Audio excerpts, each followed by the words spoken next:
Welcome to PPR Podcast number 104. My name is Paul Rudy. Bert is on holiday, so I'm riding solo along with our guest of honor, the recently committed Sun Devil, Mr. Martell Hughes from Madison High. This podcast brought to you by the kind folks at the San Diego Strike Force. Martell, good morning to you again. Good morning to you. All right, has it sunk in? What has been the feedback to your decision? Everyone's just been proud of me. I'm really just blessed to be in this position. Just all the coaches that take the time to recruit me and just believing in me during this process has been great. Teach me something about recruiting protocol, because I've never been recruited by anything, by anybody for anything. So, you know what? I got to get rid of this tie, man. This is way too formal for our conversation. Can you, when you have four schools like that, does the school that you're going to pick already know that you're picking them? Well, the week I got back from my Washington State visit, I really just sat down with my family and just talked it over.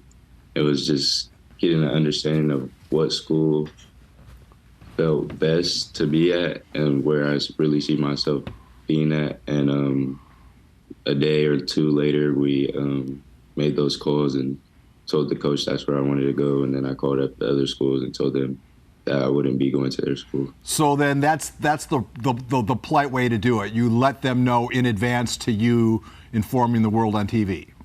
Yes, sir. Which is classy. I commend you. That's I think you owe them that. What does that call? I know Arizona State's happy, but the other three calls are the hard ones to make, right? Oh yeah, those coaches were. I wouldn't say they were upset, but they just congratulated me and they were proud of me and told me to be great. And obviously that's why we second that. You know, in this modern era of college recruiting, commitments are one thing, but sometimes they don't last. I mean, depending on circumstance and other things you can't even foresee. I mean, are you locked into Arizona State right now, or is there something that could change your mind down the road that we don't know about? Oh no, I'm definitely locked in for sure. And I've been to that campus. It has a reputation for being a really fun place to go to school. But you and when you committed on KUSI, you said that you're not there to have a good time. You're there on a two-way highway. One, to be a great athlete, also be a great student. Could you explain? Just in my household, my parents have always held me to a high standard in the classroom. Just anything below a C, they wouldn't let me play football. So I've always been on my stuff in school, just maintaining a high GPA. And then football, that's what I've been doing my whole life. And that's like second nature to me. So let's go back to what was now is it 24 hours old? It's just over 24 hours old. You made your decision live on Independence Day, which is, I've told you a couple times, it's a PPR first. You're the first kid to ever commit on a national holiday. Tell us about the moment. I know I'm running around screaming at everybody. Did it go as you expected it to go? Oh yeah, most definitely. I really enjoyed being on your guys' show that morning and being able to announce it with my family and friends and coaches, and that was awesome. You know, you're a very composed kid, but I was very impressed by your mom, and both your parents were very composed. They didn't let like we've had moms break down and cry before, but your mom was, she's one tough cookie, isn't she?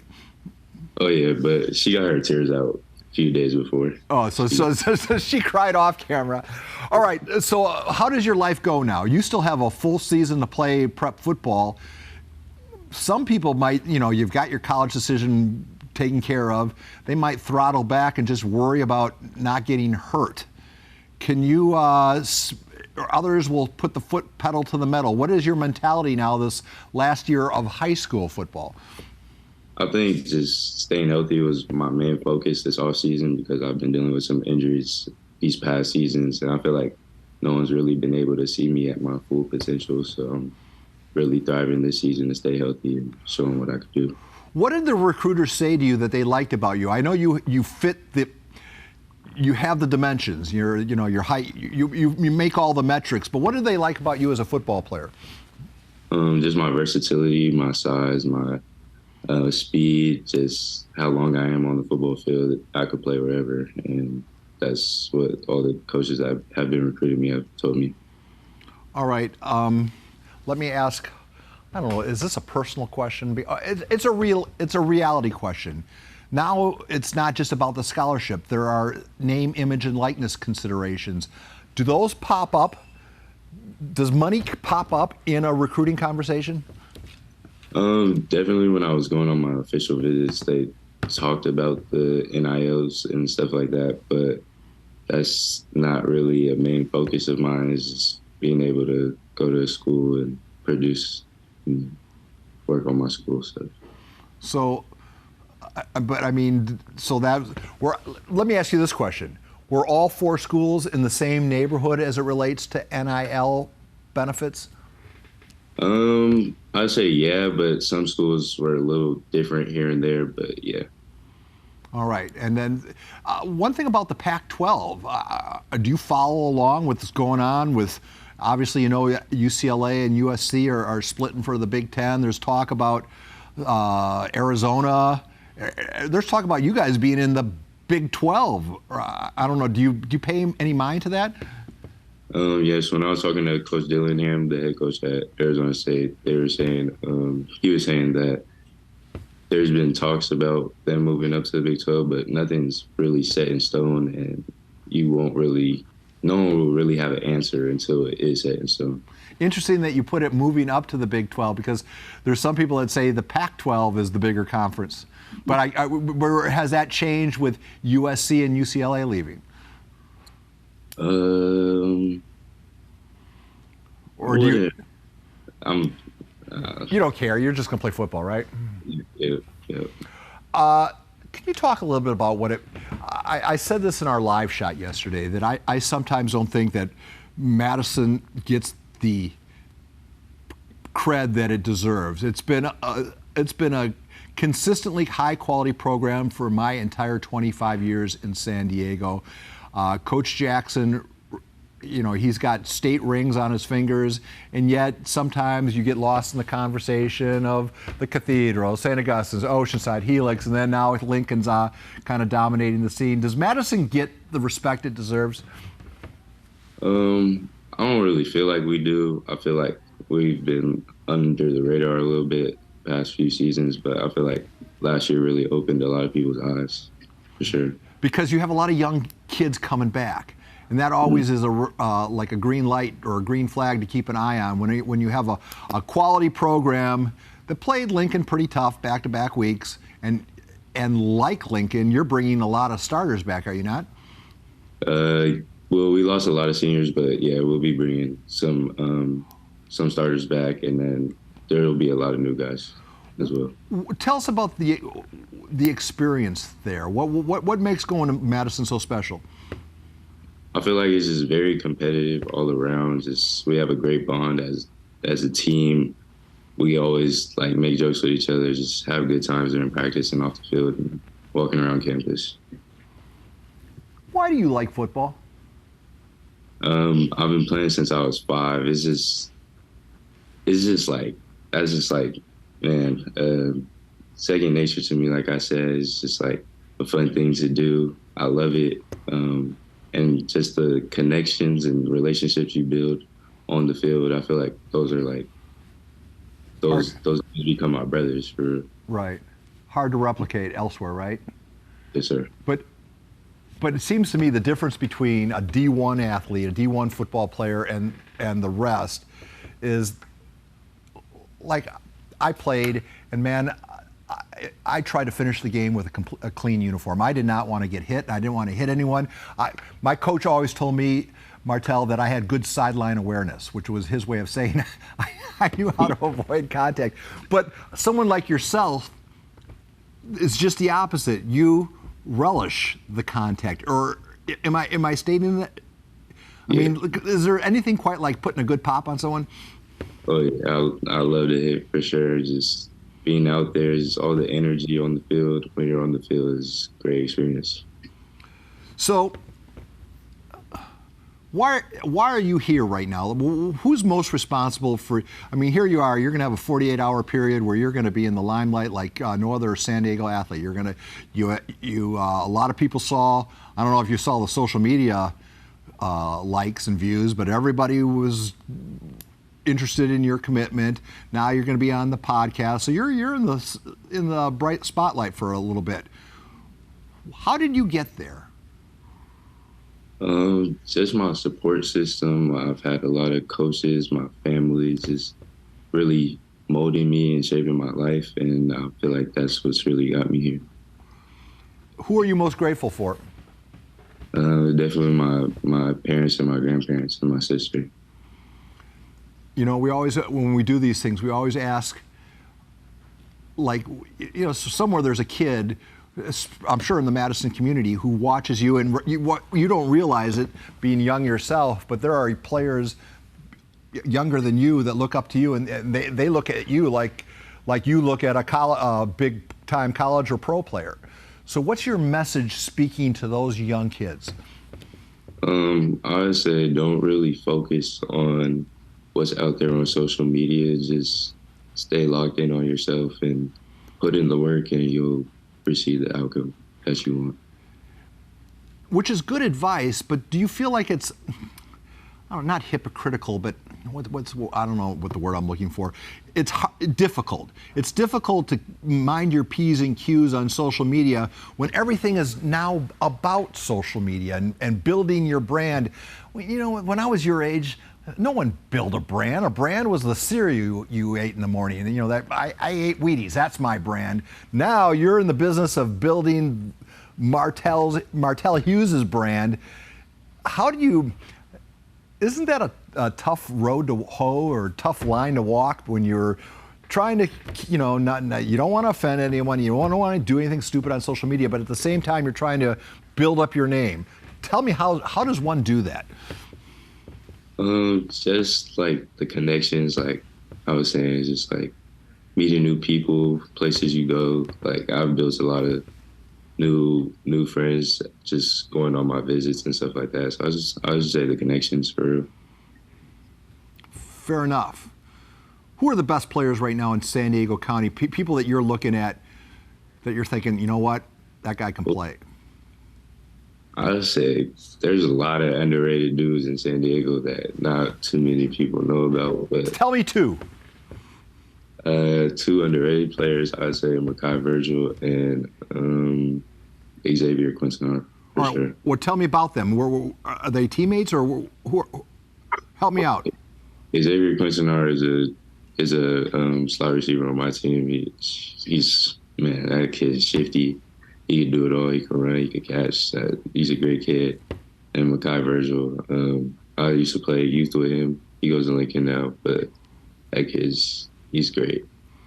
Tell me about the rivalry with Lincoln. I mean, when I came to town, Lincoln was always, you know, had some great players and some great teams periodically, but now they seem like the preeminent team in San Diego County, or certainly a lot of kids seem to be flocking to attend school there. They certainly have had success. They've had now, you know, blue chip recruits and Mr. Robinson and whatnot, and they're going to have more. How do you guys match up with them? How can you beat them? I just say just playing the game quickly and competitively, and definitely just the time and effort we put into the film room for sure, because you're not going to know how to match up against your opponent without watching film. And why are they so good? I mean, is it just simply that they have a lot of good players? I mean, is it that simple? They're a really talented team, for real. I would say they're really coached well, and yeah, they're a talented team. So remind me again, because my mind has gone soft. Last year, you played them. The history was 2 years prior, you beat them in a regular season game. Then last year, you lost to them in the league title game, and then played them the very next game you played, I think it was 2 weeks later, you lost to them in the first round of the playoffs. Do I have that right? Yeah. So there's history. I mean, how well do you know any of the guys on that team? Oh yeah, I know like their whole roster. You know. And do you communicate with them during the off season, or do they hang with their team and you hang with your team, and there's not a lot of? Is it a friendly rivalry, or how would you describe it? They're during the off season, like everyone's cool and stuff. But once it comes to that season and the countdown to that game, like it's on. Like friendly stuff is out the window. Talk about seven. All right, let me ask you about this, because we 2 podcasts ago we interviewed a guy, Brian Woods. He was the president of the USFL Spring Football League, the professional one, and he walked away from that job. He is starting something called the Prep Super League. It's in 12 cities. It's going to start this spring. San Diego is one of the cities that's going to be participating in. It's 11 on 11 tackle football, 6 games in spring. They're going to create a super team here in San Diego. Kids from, 3, 4, 5-star kids who want to play in the spring. What do you think about that? That'd be pretty fun. Just is it too much football? Is it too much tackle football? I think it just depends on the person. Like some people want to heal in the off season and get bigger and stronger and faster in the off season. Some people would like to continue playing just for the fun of it. But yeah, I think it just all depends on the person. Martell, the thing that, because they're embracing their selling point is they're going to come to a kid like you and say, hey, listen, you're going to get some of the best coaching you've ever gotten, where they're going to bring in big name college and pro coaches that are going to coach this team for the 6 to 8 week period. And they're going to say, you're going to learn more about your skill position than you have in your prep career or your youth career so far. They're also going to say to you, hey, we're going to embrace this NIL deal. We're going to help you raise your platform and help you. I mean, I don't think there's any other way to say it. They're going to help you make money in your college, in your career. Does a pitch like that register with you? I think it does. Just like what I was saying, like the connections you build last long term. So yeah, that would be nice. Tell me about Coach Jackson. What makes him a good coach? Oh man, that man is great. He's just his energy, the way he coaches. He like knows how to talk to everyone, but like also to a T, to where like we need to do this and this to get better. And I feel like he's just a great dude. He has a lot of experience coaching, and just him in the classroom as well. He's a funny guy. I love that dude. What does he teach? He does. Is it chemistry? Yeah, not biology. It's chemistry. Chemistry. So do you take his classes? You don't take. You're a business kid, right? No, I don't take his class. He teaches the freshmen. Okay. Well, listen, I wanted to thank you. I know you were kind of. I can blabber on, but it was really a big deal for you and any athlete, be it in any sport, that makes their commitment on our air. It's a big deal for us because, I mean, Frank's decision in your life so far? Yeah, I would say so. So, I mean, and you shared it with us, which means absolutely a ton. Because whatever, it's like, I told your mom, it's like being in the wedding album. It's they're going to be 20 years from now, you're going to look back on that moment and hey, remember that? And I'm going to be in the picture. So thank you, young man. I hope we did right by you, because you certainly did right by us. And it's, anybody, all the kids who are watching this, as long as you keep as long as it's not out there on social media, we would love to share the moment with you. And we do all sorts of sports. And I mean, you're familiar with the Prep Picks Report, aren't you? Oh, yeah. What would it mean to you to be at the gala, say, be up for Defensive Player of the Year? How would that change your life? And that'd be very, very special to me. Just being able to be up there on that stage, that'd be awesome. Maybe that's going to happen. We'll find out. Obviously, now we're going to be keeping a close eye on you. I told you I'd keep you for 20 minutes. It's 20 minutes, so we're going to call it a conversation.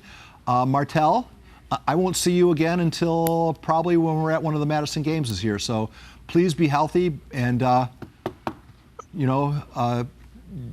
you're representing your school, your family, and our show well, and we thank you for that. Thank you as well for having me on the show. PPR podcast number 104 is over. Turn off the machines. Thanks, Martell. Thank you.